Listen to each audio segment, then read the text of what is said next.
growing gap between the public and the private rhetorics throughout the world. In public, communication gatekeepers are arguing that the increasingly obvious problems in socioeconomic systems can be resolved within current thinking. In private, leaders share a growing sense of dismay about the rising levels of unemployment, particularly among the young, and the increasing gap between the rich and the poor. At the same time, we are moving rapidly into highly threatening economic, moral, social, ecological, and spiritual crises. The times demand that people in every walk of life work together to remove the blocks to an already emerging future. This is our exploration today with our guest, Robert Theobald. Robert Theobald is a speaker, consultant, and writer who has been on the leading edge of fundamental change issues throughout his 40-year career. He has worked with business and labor, education and health, government and local communities. Widely published, he's the author of over 25 books that deal with change, economics, and related issues, notably Turning the Century, The Rapids of Change, and Reworking Success, New Communities at the Millennium. Join us for the next hour as we explore the future in the present with our guest, Robert Theobald. My name is Michael Toms. I'll be your host. Welcome to New Dimensions.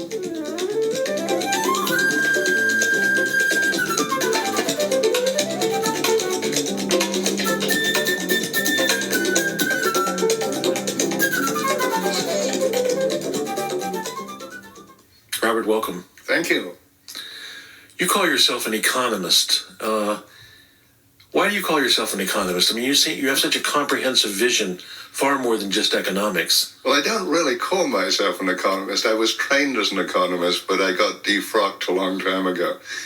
But I suppose that the reason to some extent that word comes up is I am so angry with economists who are arguing that there is no choice, that there's no options, that we can only do what we're doing. And it's absolute intolerable nonsense. We have decided to run a society where we have a certain set of social norms which make economics central to life. Economics does not have to be central to life. And when we say that you cannot do anything but have higher unemployment, have more and more inequality, that's a set of decisions that we've made as a culture. And so I can say that as an economist. A lot of people feel that way, but really don't have the basic skills. All economics does is to take a set of assumptions and to say, these are the assumptions and here are conclusions we draw from. The set of assumptions we're working out of at the moment are totally nonsensical assumptions. So the conclusions are totally nonsensical. Like, for an example, might be that we have to accept 5% unemployment. We have to, that we even have to think in those terms. Unemployment doesn't mean anything anymore. In fact, I'm in favor of full unemployment because that's the idea that a job is what you count. But we're moving into a world in which work will be totally differently structured. And until we're willing to open up that issue of what work is, rather than you go to a job, you get paid for that job. And I think we have to move on, just as we moved on beyond slavery to jobs, we have to move on beyond jobs to right livelihood or spiritual work or whatever you care to call it. And that opens up a huge question of what's the relationship between work and how you get income out of it. Yeah. Also, it occurs to me, too, that in the United States particularly, I mean, we have the Federal Reserve Board that seems to be a great determining factor in how our economy goes one way or the other. And when you really come down to it, I mean, what is the Federal Reserve Board? I mean, it's a group of mostly bankers and lawyers who get together and determine what's best for the financial community. Isn't that true? I mean, are they really thinking about everybody? No, what we're thinking about, but the whole banking system is now set up whereby you cannot manage unless there is unlimited growth. And we're moving further and further into a world where if you don't have maximum growth rates, the whole system's going to fall apart.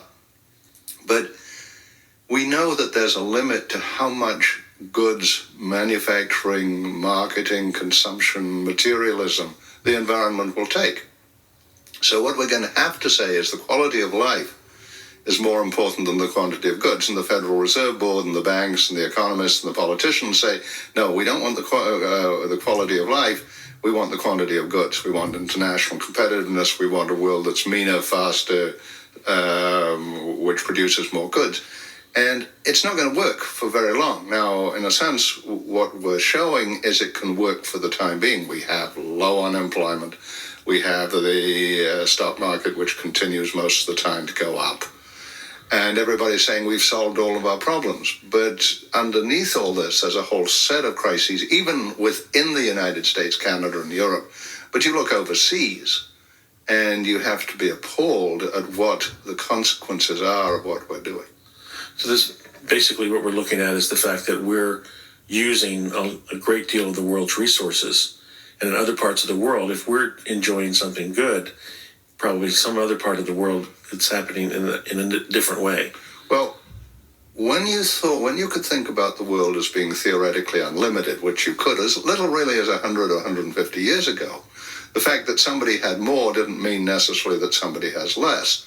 When you are living in a limited world, which we clearly are now, the fact that Bill Gates has 38 billion or whatever the latest figure is, and somebody else has nothing, is directly related. You can't simply say, well, Bill Gates can have all that, and that is not going to affect what goes on in the Indian. You may not be able to see what your direct connection is between Indian poverty and Bill Gates, but it's there.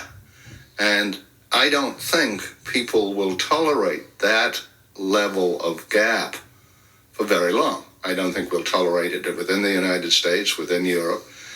And unless we can come up with a new model of social justice, a new way of looking at how things ought to be. But this gets real tricky because it seems to me that the left has been unwilling to admit that the right has got some of it right. The things we tried to do in the 70s and 60s didn't work very well. And what we need to do, those of us who are concerned with social justice, is to say that's true. And then say, given what's happening in technology, given that jobs are going to vanish as we've understood them, how do we intend to have social justice in the 21st century, rather than saying, how could we get back to where we were? Yeah. Well, what do you see the things that say, using the terms left and right, what are some of the things the right has done correctly? I think the right has recognized that what we did to people, and it was something that anybody who was really thinking about welfare, we made them feel that there was no way out of the welfare trap. And in a very real sense, there wasn't.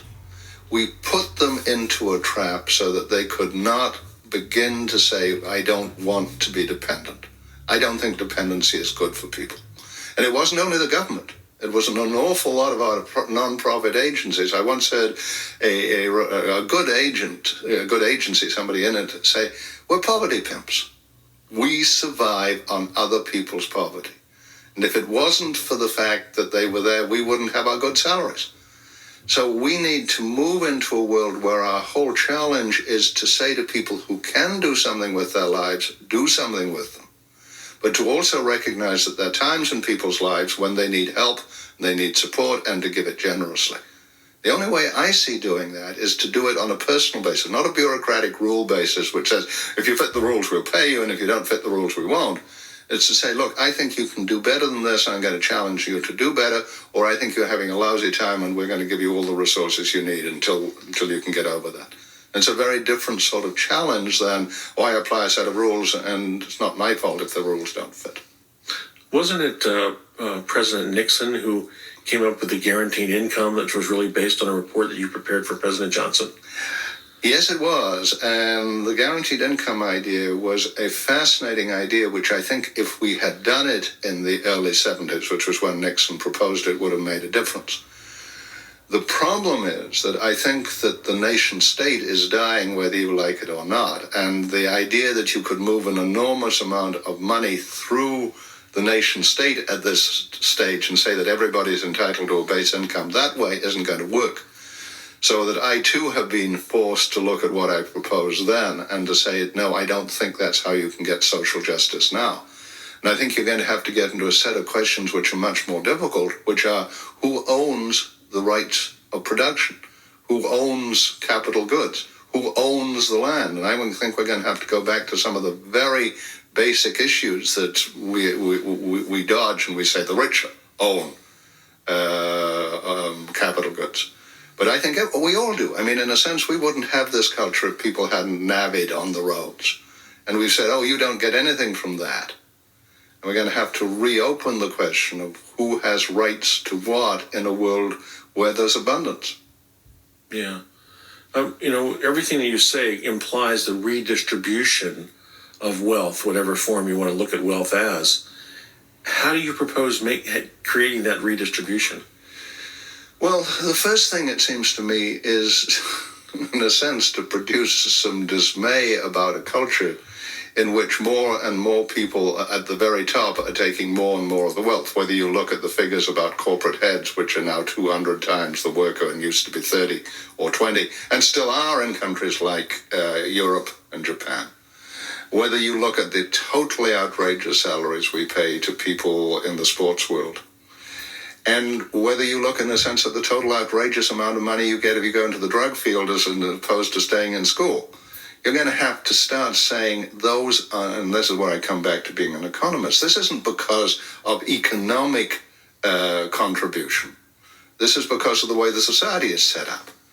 And we're going to have to say, no, that doesn't make sense. We're going to have to take it to the point where we say, no, economics doesn't determine the distribution of wealth. Power and how the society sees itself does. And then we can start saying, well, how much should people make? How much should the president make compared to Bill Gates? Then we can ask, because it is a social question, it is not an economic question. And the tragedy about our culture, it seems to me, is we're making more and more questions economic instead of social, because economists have pulled off this neat trick of saying, oh, you can't argue about the distribution of income either, that's an economic issue, and you can't change that. Also, economics doesn't really include values or morals or ethics. No, exactly. And a lot of my work now is therefore in terms of you can either stick with what I'm calling the red line, the industrial era, which is already, in my opinion, falling off. Some of your listeners will have looked at the genuine progress indicator, which shows that even today, as opposed to the gross domestic product, which is still going up, if you start measuring ecology and social values, the system in the United States is already falling off in terms of its quality of life. So if you start looking at that, you can say, well, I don't want to be on that. But there is, and you've been showing this on your shows and people have been listening, there is a whole new way of looking at the world which makes sense. But it has a totally different set of criteria because it deals with values, it deals with opportunities, it deals with a different... In fact, your whole introduction makes that statement that if we see the world differently, the world will behave differently. And I think most of the people, or maybe all of the people you have on your program in different ways are trying to handle that. I think what makes me slightly different is I'm saying you've got to also look at how the society currently operates. And a lot of people say if we only get ourselves straight, everything will fall into place. But I think we've also got to look at the ways our culture is so organized that we have an awful lot of casualties as that happens, and that could become very dangerous, perhaps disastrous. One of those aspects of the way society operates, and particularly the way the global society operates, is the reality of the multinational corporation. How do you see the multinational corporation fitting into the scenario that you're projecting of redistribution, social justice, etc.? Well, it's, to me, a very tricky issue because if you look at multinational corporations, one of the things they're doing better than anybody else is looking at the whole shift in the organizational patterns. In other words, they're moving in terms of a lot of the things we talk about. They are willing to have lots of people involved in the decision-making process. So it's not an unmixed issue. On the other hand, if you look at how they're handling the economics and how they want to be pushing materialism consumption, that clearly has to be got under control. My sense is that the discussion about the multilateral agreement on investment is going to be an enormous issue which is going to come up. It's the successor to NAFTA and GATT. And it is basically saying investment takes priority over everything else. And I think it could be the time when people begin to say corporations are confined, we've forgotten this, but they're confined by their charter. We could start saying you are not allowed to do certain things. You have to live within certain norms. But that's going to have to be global norms because you can't do it at the nation-state level. And so that brings you into the whole question of, can we produce a global government? And I don't think you can do it as the United Nations. And this is not a popular statement, because what you have at the moment is the United Nations. But if the nation-state is dying, then the United Nations are very unlikely to be very powerful. And I think what we're going to have to look at is a global networking sort of process for global decision-making, which begins to say, we, the people of the world, in a very real sense, demand that certain things be constrained, and that we are no longer willing to see the multinational corporation free to do exactly what it likes. So would there be some kind of centralized world governing body, or would it be just a network that's spread out throughout the world? It's an unpopular statement, but I think that what we're seeing is the end. If we're going to make it through this, it's the end of power in the sense that I can force people to do what I want them to do.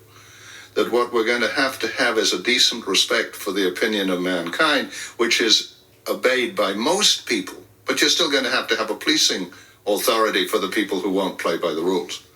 But I think it's going to be possible, at least, to get people to begin to see where their self-interest lies. Let me give you an interesting example. Let's do that in just a moment. Okay. I'm speaking with Robert Theobald, author of Reworking Success, New Communities at the Millennium. My name is Michael Toms. You're listening to New Dimensions.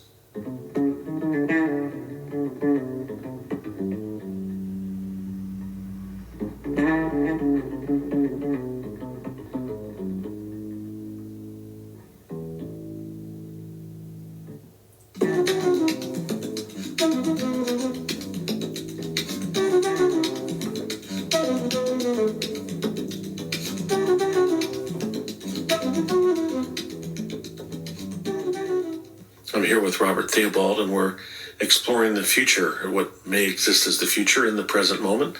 Robert, you had an example you wanted to share.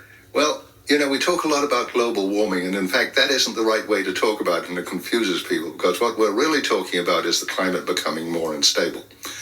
Now, in Canada, people in the insurance business have recognized that their costs from catastrophic climate events have gone up by about 11-fold in a couple of decades. So they begin to say, we don't have to have global warming proved to us. It's happening. And if we don't get this thing under control, we aren't going to be able to insure all sorts of things. For example, farmers are beginning to get a little nervous because they mightn't be able to get hail insurance or weather insurance. So we need to go to the insurance people and begin to say, okay, you're on our side in terms of how looking at the fact that we cannot continue to just push all of the greenhouse gases out there and change the climate. And I think that the best we can do is begin to find people who are willing to say, yes, we need to behave more responsibly. Interestingly, Shell, after doing some pretty lousy things in Nigeria and other places, is beginning to appoint some people who are making some of the same messages.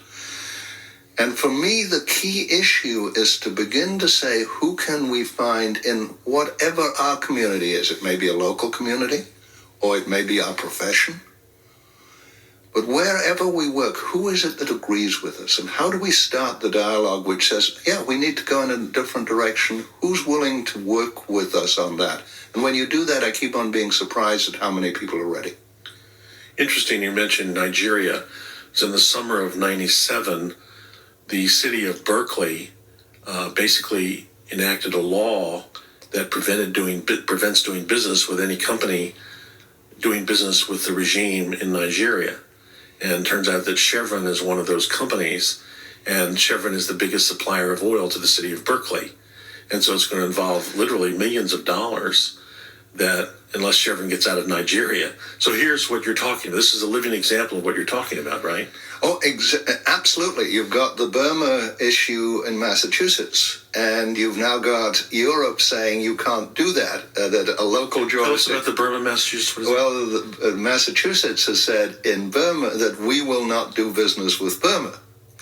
And now the European Economic Community is saying you can't do that except at the national level. So in a sense, it's all right with South Africa. It's interesting, as we go into other regimes, people get more nervous.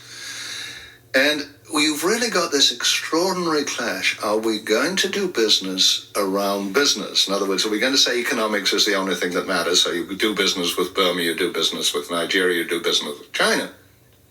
Or do we say that in the end, what's going to determine the survival of the world is human rights and democracy, in which case you play it a very different way?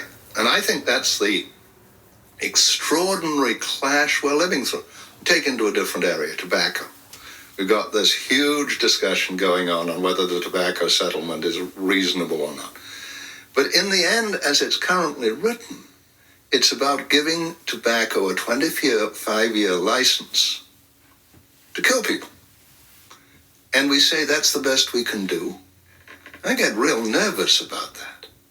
Why is that better than we say illegal drugs are intolerable, but they kill less people. They're infinitely less costly. And we seem to be unable to get our heads around the whole issue of addictive substances and how we want to treat them. Well, I think another aspect of the tobacco agreement is it says this 25-year license is good in the United States. Of course, you can do anything you want outside of the United States. It doesn't encompass the tobacco companies working as multinational corporations in other countries around the world. No, exactly. And in fact, I used a phrase which I thought would get me into trouble, and nobody even notices these days, but I call the tobacco companies' processes the opium wars. And that it's the new opium wars. And basically we have used government power to say you will take American cigarettes in your country, or else we will treat you as a pariah. And it's outrageous. But we don't only do it with tobacco, we do it with all sorts of other poisonous substances which we are no longer willing to have here. And it's those issues which are no longer going to go away. I mean, as I go back and look at my career, people used to say to me, Bob, you're crazy. Now people say something which is a lot more distressing to me, which is, Bob, you're absolutely right, but we're not going to do it anyway. In other words, we're lacking guts, we're lacking courage. We know what we ought to be about, a lot of us, but we're not prepared to say that this is our business. And they're good reasons. I mean, people have kids, they have families, and they say, I can't afford to. But in a sense, if we can't afford to, I don't think our kids or our grandkids are going to have a very decent world to live in. And what keeps me going is I know that if everybody who knew that they ought to be about this decided tomorrow morning that they would be about it, the world would change so rapidly it would make us dizzy. Well, I think of what happened as again, exemplary of what you're talking about. When what happened in the Berlin Wall and what happened in Eastern Europe, what happened in the Soviet Union, at every moment it was people getting in the streets and essentially saying, we're not going to do this anymore. We're not going to take this anymore. I mean, in Berlin, it was the fellow who was in charge of East Germany calling Gorbachev on the phone saying, send Soviet help. And Gorbachev said, no, we're not doing it that way anymore. And that was it. That was the end of it. Berlin fell. And then what happened in the Soviet Union, where when they took Gorbachev in tow, and there was Yeltsin in the building, and it was only people getting out in the street saying, surrounding that building that Yeltsin was in, and the tanks getting into the city, and the guys getting out of the tanks. I mean, it was all happening, and people were doing it. The community of people were doing it. But it's exemplary at two levels, and I think it's important we remember it has been people. It's been people in South Africa. It's been people in the Middle East, despite the fact that it's failing at the moment, but maybe it'll come back. But we haven't had a big enough vision after it's over, so that what happened in Russia was we proposed what I call cowboy capitalism, stuff we would never tolerate even in this country. That's what we did in Eastern Europe, too. And we did it in Eastern Europe. And if we are going to have the sort of change that I see coming as a possibility, our failure, and I'm now talking about people like you and me who think like this, is that we don't have a clear enough vision to propose to people. We say we don't want what we've got. But if people came to us and said, okay, well, what are you really proposing? No, and I'm not talking policy. I'm not saying we have to have acts and government, because that's not how it's going to be. But what's our dream? What would we be doing in the area of work? How would our educational system work? How would our health system work? I think Václav Havel is president and the Dalai Lama is Secretary of State. It's easy. You mightn't get both of them. But it's not only people. I mean, it is partly people.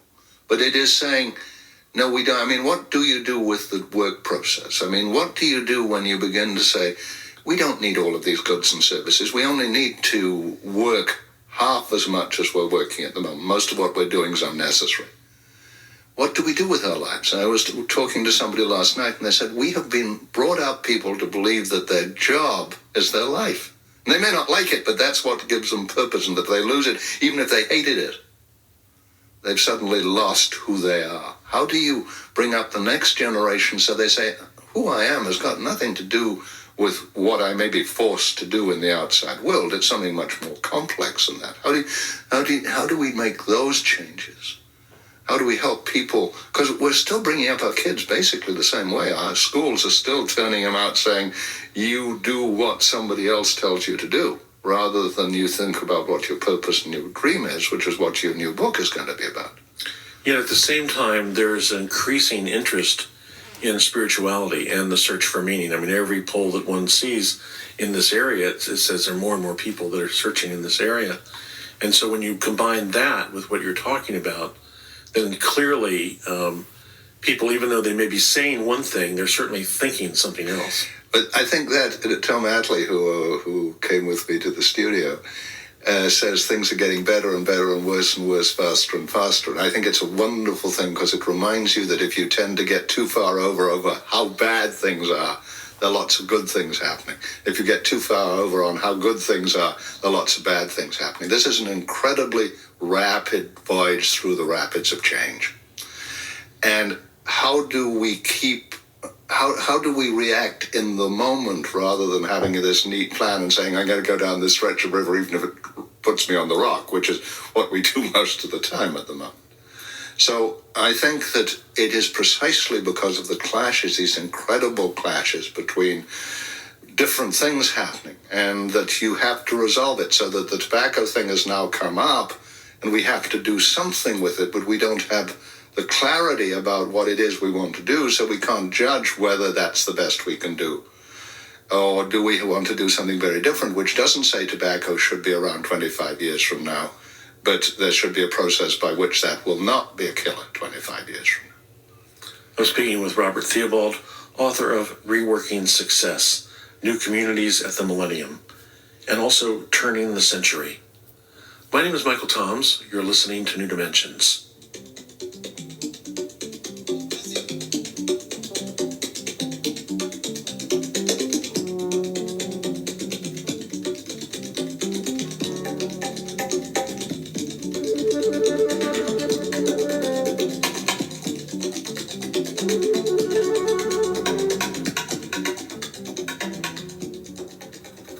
Robert, when you were last speaking, I was thinking that this brings up the whole issue of either or thinking. Either it's this way or that way. And the fact that we have all these competing interests, it's really kind of everything. It's both and, isn't it? I think that's the huge issue. And I find it in our movement as much as outside. I mean, there's obviously an either or between the people who say we want commercialism, materialism. But I see it terribly in the movement towards change. I see us fighting each other. The environmentalists fight with the people who care about permaculture, who care about jobs, who care about health. And we all have our own tiny little piece of the puzzle, and we say, we're going to get our piece done. And instead of saying, look, this is my piece, I'm passionate about it, and respect my passion, but I'm going to respect yours as well. And I have this nasty image of a corridor, steel corridor, and there are doors which slam from time to time. You've got to get to the door. And I see us sitting on the floor arguing about who's going to move, rather than just getting up and moving to the door. And I think that we as a movement in many ways are just as bad in a sense. We don't walk our talk. We all say we want to do both and. But you and I have been in so many meetings where somebody says, but that's not what I think, rather than saying, well, that's very interesting, and I think in addition we should be doing. And we have allowed ourselves to be so much in a battle frame in our own movement. And until we can get beyond that, I'm not sure how successful we can be. What I've noticed is that it seems that some of the organizations that say were on the barricades 20 years ago, 25 years ago, as they've gotten more popular and gotten more power and gotten closer to the corridors of power, then they become part of the power. And so somehow then subtle changes start to creep in and subtle adjustments start to be made. And suddenly you realize that speaking environmentally is a good example, because in the environmental movement, you have levels of environmental organizations. You have deep ecology saying you're not a deep ecologist because you don't encompass the whole thing, and vice versa. Or, well, deep ecologists, they're not really practical. And this kind of arguing, and this is exactly what you're talking about. I think it's both the arguing, but I think there's also, as you say, there's a degree of sellout. And it really depends if you believe, like I do, that we can no longer run the PAR model, which is the either or, that there's a right answer. And as somebody said in a recent meeting to me, look, the one side comes up with a good answer and the other side has to come up with a bad answer in order to counter. And I don't think we can make decisions that way. I was reading a piece by Joe Coates, who's a very fascinating thinker in this whole field. And he said the problem is that our decision makers believe you can make a decision. You can say, this is how it's going to be, and this will be the policy. And we don't realize that people are not so bright that they can get round a policy almost before it's been started. The only way you can do this these days is sort of do stuff, and you can say, well, okay, now we're in the river, and we think we're in this sort of place in the river, and we're in an eddy, and this is the way we behave in the eddy, which is very different to saying there is a policy. So what you organize is the crew on the raft or the kayak, so you've got the right people in the right places and the right supplies. But you say, I don't know what's going to happen 10 minutes from now. But I know who's in charge, at least temporarily, and you may have somebody who changes, but for a while, you need somebody in charge of that boat. You don't want everybody saying, well, right, left, and center, because you're likely to end up on the rocks. So I think that our willingness, and I think that we need to spend much more time concentrating on the movement's weaknesses rather than now on the clash between the two ways of looking at things. Until we're willing to sit down together and say, well, how do we work together? Now, the big problem, and I'm sure you know this, is it takes time. You don't create coalitions in one meeting. You don't begin to say, I know Michael well enough to say I can really trust him to at least know what I'm about and to ring me up if he was going to do something which he knows is going to worry me. And that's the only way we can do this, because we're much too busy to be able to stay in close contact all the time. And I think that's the big challenge. And I see some of that beginning to happen, but we're way behind the 8 ball, it seems to me, in terms of the size of the issues we could now be dealing with. I work in a small organization. New Dimensions is a reasonably small organization as organizations go. And yet, even in our small organization, things happen so fast that 24 hours will go by and somebody will say, well, I didn't know that happened. I didn't know about that. Why didn't I know about that? And we're talking, it's like, because there is so much happening. And then you multiply the size of the organization and you just exponentially add to that kind of, talking about communication and intercommunication. It's interesting. Well, I think that one of the most interesting ways of looking at where we are is we're living in a culture where attention is the key thing of all. In other words, you and I are struggling to get people to pay attention to us, to listen to this program with some intensity, so that instead of just having it pass by on the car radio, they're actually running it through their brain. Yes. But there are more and more things to which people can pay attention. And we have not been willing to recognize as a culture that in 100 years we have moved from a world in which just having access to information was wonderful. Carnegie libraries are not much more than 100 years old. That was the first time when the ordinary citizen could get access. Now we're living in a world where you drown. You drown in information. And yet all of our effort is still to get more information out, rather than to screen that information and say, and the ways we don't know how to screen, because if you screen only for what the person says they want, that isn't really what's going to do them very much good. Well, the problem is that we've had the entrainment has already happened, and we have no training program for redirecting people's having any kind of intelligence as to being selective about the information they consume or the media they consume. I mean, for instance, Andy Weil is a medical doctor and is being very popular at the time right now. and has been working for years, 25 years, saying the same things. And now his books have become successful after all these years. But the point is, he makes the point that, the media can be dangerous to your health. And the fact that, if you get up in the morning and you read the front page of the paper, or you listen to the radio news or the television news or whatever, it can be very depressing because you're getting a very selective view of what's happening. And usually it's what's wrong with the world and what happened bad last night or yesterday. And you're taking that in, and that's coloring the beginning of your day. And you will take that into your day. And so that affects the whole physiology of one's being. But we don't know how. It's just simply because we don't know how. No one said, hey, you need to be selective about this. You need to pay attention to what you're taking in. Well, I think that's exactly right. I just got to tell you a lovely anecdote because it is so powerful. When Kennedy was assassinated, they had been dropping wallets in the street to find out whether people would return them. And there had been a fairly consistent pattern.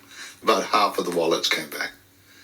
And on the day that Kennedy was assassinated, no wallets came back. And the thesis that was advanced was people felt the universe owed them something. And then they did this experimentation, which we've done a lot of now, which shows that people who have had a negative body of stuff thrown at them behave totally differently to people who have had positive stuff thrown at them.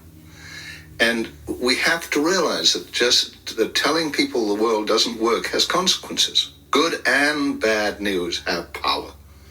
And so one of the things, how do you set up the context in which the conversation we're having could be had across the country? How could you have, one of my images is a new service club, which was about conversation, not about chat, but about conversation, where if you wanted to come and talk about this, you could come once a week or whatever and sit down and say, I just want to talk about how I see the world. Yes.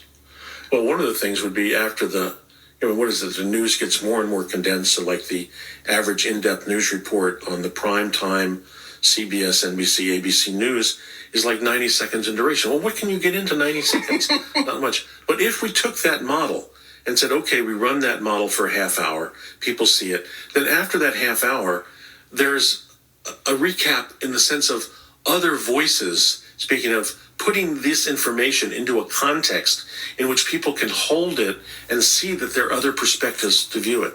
Because what it's presented as is in a very narrow context of it's terrible and it's awful and there's nothing you can do about it. And it's like that's what comes in. And there's no other widening of the view. Yes, and when we do, the Atney Reader is trying to do something with the salon. Yes, in print, yes. One of our problems, it seems to me, is that we tend to end up with a very narrow range of people. It tends to be white, middle-class folks who go to those salons. And unless you broaden that out, and I suspect if we could find out who your listeners were, it would be an absolutely fascinating exercise to say in some of your cities, why don't you begin to get together with the people who have been having this conversation? And I think it goes somewhat beyond what IONS is doing, because I think it really is more down to earth. I think it's really into, okay, what does this do to our quality of life? What does this do to how we think about the community we want? It's not only how do I think about myself, which you have to do.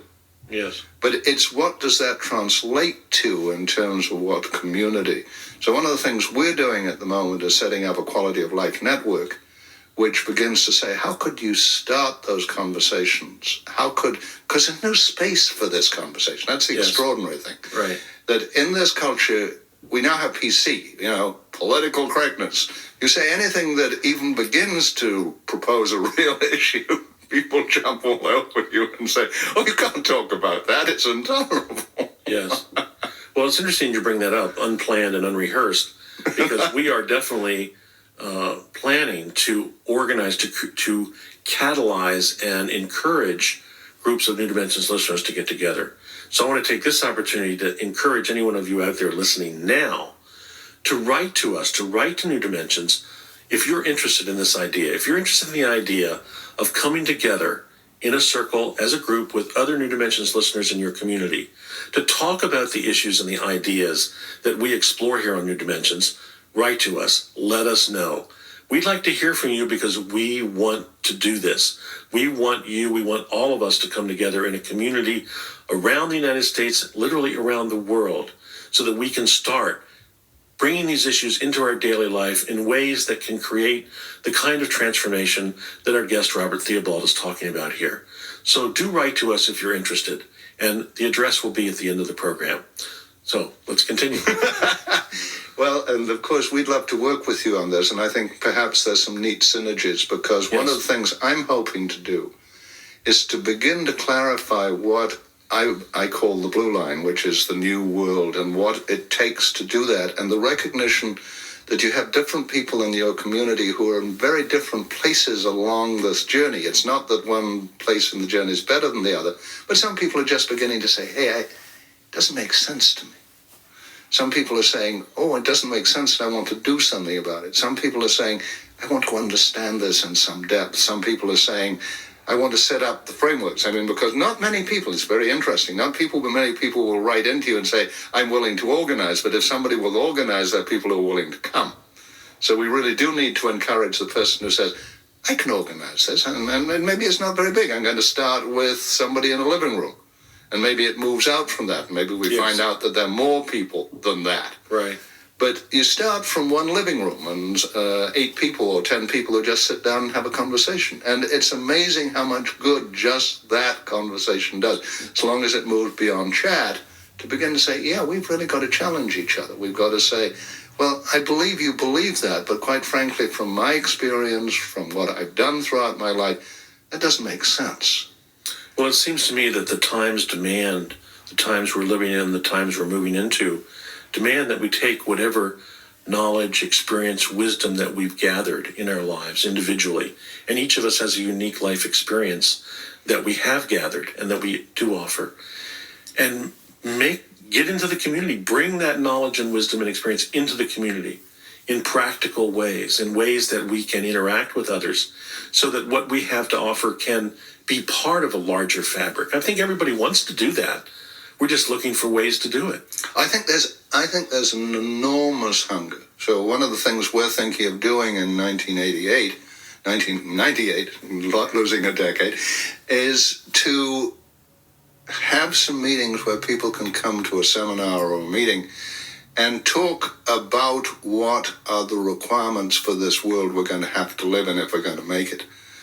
And I think that people just want that. I was with some educators who were saying, couldn't we get the educators who know that our education system doesn't work into one space? Because what we do so much of the time at the moment is we have a meeting and we spend 2 days, and at the end of the day we say, it really isn't working. We ought to be doing something different. And then we have another meeting and we start from exactly the same place. We never have a meeting that comes in starting from our education system doesn't work. We all know it. And what are we going to do different? Yeah. And until we're willing, in a sense, to commit to that, to commit to the statement that things are not working, and that we have the skills and the imagination and the creativity to develop something else, we're going to be sort of in this opposition mode. It's not right, it's not working, it's terrible. Rather than, hey, why don't we try this, which is very different, which starts from things like both and thinking, which starts from opportunity thinking rather than problem thinking. We keep on trying to solve problems. You never solve problems. Yes. Well, I think Stuart Brand used to say, as long as we're in the problem box, we'll always have problems. We have to move into the solution box to find solutions. Yeah, exactly. I'm speaking with Robert Theobald, author of Reworking Success, New Communities at the Millennium. My name is Michael Toms. You're listening to New Dimensions.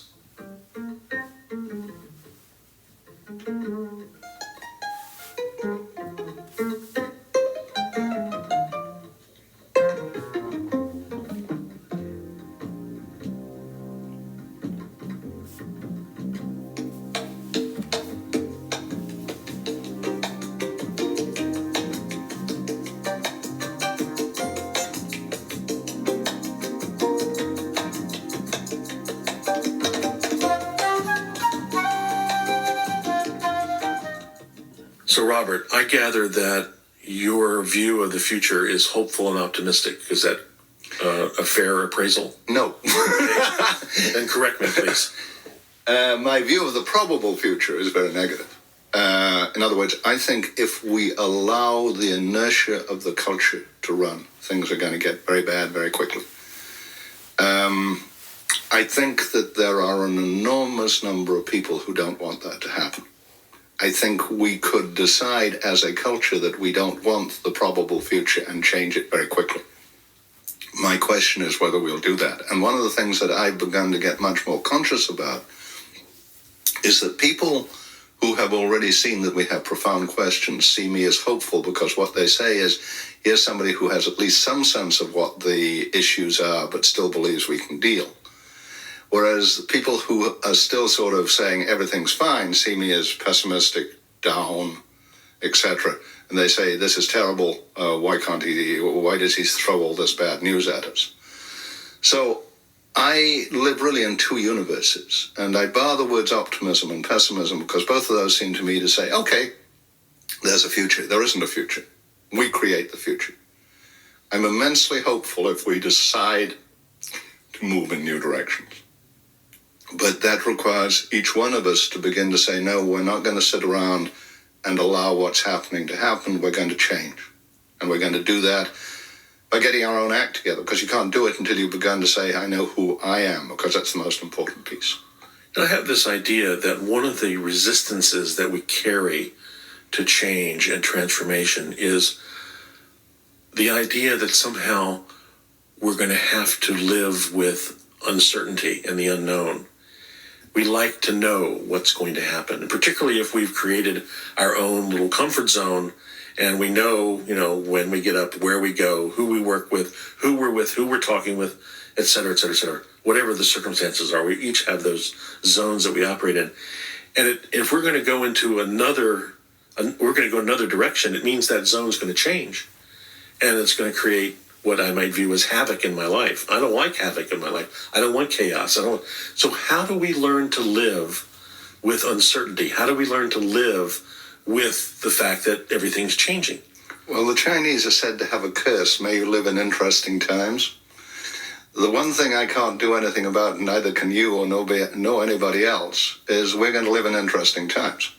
You can decide whether you're going to go down the rapids and enjoy the rapids, or you can go down the rapids and be terrified. Yeah. But you cannot say you're not going to go down the rapids. You can pretend you're sitting on the riverbank, but I cannot think of anything more disastrous than pretending you're sitting on the riverbank while you're actually in the rapids, and that's what most people are doing.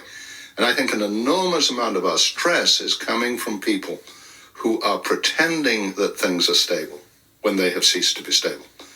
And so we don't have a choice. We're going to live in the whole underpinning, our epistemological, theological system theory underpinning, chaos theory, complexity theory, is saying you can't live in a world which isn't uncertain. I'm thinking of two traditions, one Buddhist, one Christian. And you don't have to be a Buddhist or a Christian to follow this principle or to abide by it. One is in Buddhism, they say, don't be attached. Be detached, because everything is changing. Everything is going to change. If you're attached, you're going to have suffering.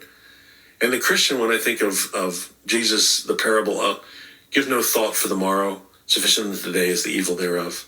That idea of be in the moment, live today, because tomorrow, who knows, what travails may await us. Well, let's shift it and let's do the Matthew Fox one.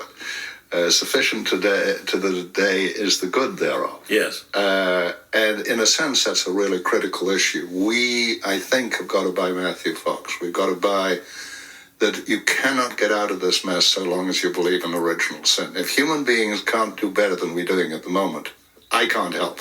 In other words, if the human race ain't capable of growing up, or whatever jargon you like, I don't care.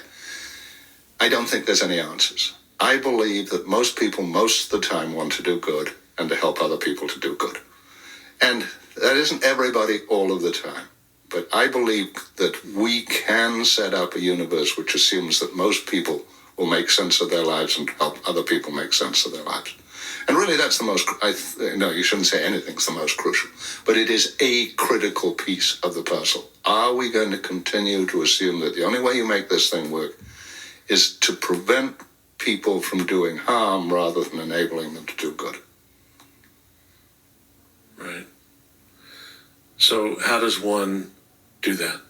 Well, I think it goes back to finding spaces again. I think it goes back to people finding out who they are. And you need to do that throughout our society. You need to do that in institutions where you have brown bag lunches and people can come and talk about we have bigger dreams than our institution allows us to have. You do it in communities where people begin to say, we don't need all of this stuff. We need a higher quality of life. If you live in a Christian community, you use Lent and you say, we will talk not only about personal sacrifice, not eating meat or whatever it is, but say we cannot afford to use as much of the resources of the world, and maybe we can do just as well. We're an incredibly wasteful culture. So we're really talking about recreating community.